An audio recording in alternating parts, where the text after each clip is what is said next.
What's Daria? Who said that? On the road. Hi, Nell. Hi, Arkasha. Good morning. Jeff in Las Vegas. Good morning. Hello, Jeff. How are you? I'm doing great. Thank you so much for joining me to talk about The First Omen. You know, I'm Generation X, so I was 10 years old when I snuck in to see The First Omen. Like It had a profound effect on me. I mean, seeing David Warner decapitated has never left me. And only that, I got teased as a little boy because I had, back in the day, coal black hair. I looked like Damien. So they called me Damien. And the last 3 digits of my birthday are 666, 9666. So that was 1976 was an interesting year for me. that must have been an interesting year for you, for sure. But Well- this is but this series is incredible, and I love the idea of a prequel. So Arkasha, tell me about, since this is a prequel to the classic horror film, does that give you the creative freedom to really go your own way with the story?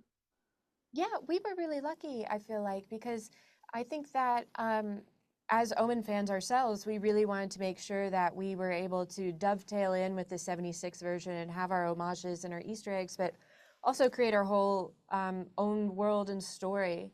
And bring something new to say to the Omen franchise. So that was really, it was a nice balancing act, I think, that we were constantly talking about and was a lot of fun to explore.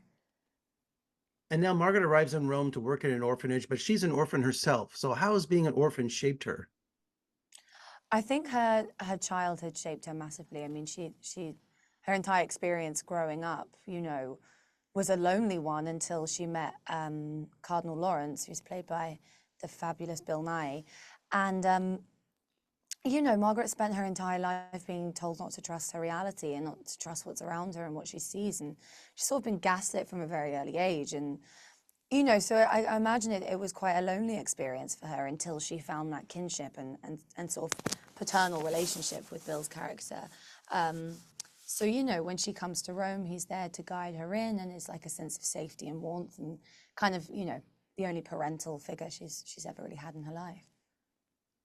And Akasha, I love the design of this film. So talk about the look of The First Omen. Where did you shoot it? I mean, it just looked like old world settings. Oh, cool. Thanks for saying that.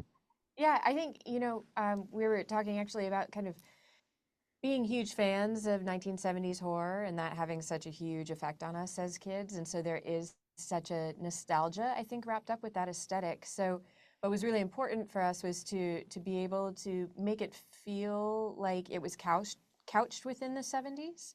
So like maybe you would watch a double feature and wonder if they were shots in similar times. And borrowing a lot of the visual language, but then also trying to contemporize the film with the content and what we were talking about.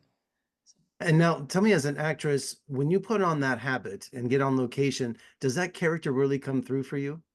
Yeah, it's such a massive help. You know, having like a distinguishable character, a distinguishable look or costume or something that kind of just grounds you in the character. It's so helpful. Like as soon as you kind of leave the first costume fitting, you're starting to get more of a picture of who this person is and who they could be. You know, there's little flecks of Margaret's personality in her out. Like what's so interesting to me is that like, you can see the different personalities like reflected in no two costumes are really exactly alike. Like mine and Maria, who plays Luz, mine and Luz's novitiate outfits are different. You know, even our habits are different. And I think that they have, you know, echoes of who we are and who our characters are. And so those things just massively, you know, our costume designer, Paco, is a genius. And Margaret's costume is actually based on a YSL 1970s runway look. So felt very chic nun, habit chic.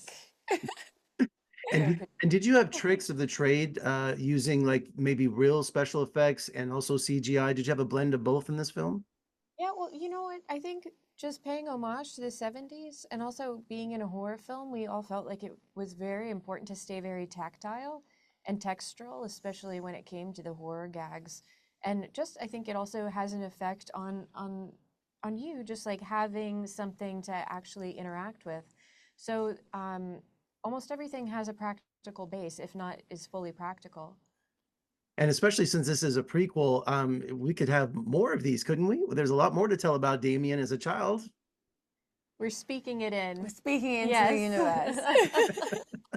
And now having the director next to you, were there discussions about, there's a lot of emotional scenes in this movie. So is there discussions where that came from and how to perform?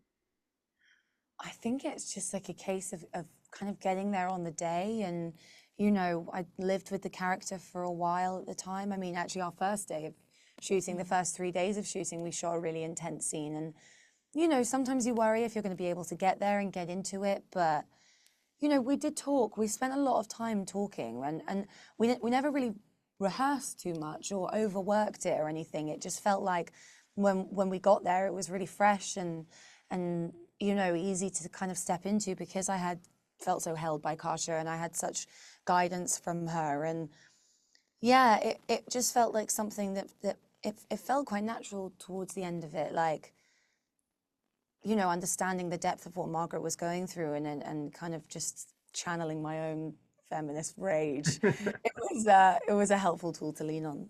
Well, you guys took on a daunting task, you know, to challenge a incredible film franchise in the horror world, and you did a wonderful job. As someone who's been an Omen fan my whole life, not by choice most of the time, but I had to be, you know, but you guys did an excellent job and you freaked me out. So that's all that matters. So Thank you Good. so much. Thank you. Thank you. Sorry. it's okay. Good luck with the film. Thank you so much. I'm also not sorry. Thank you. Thank you.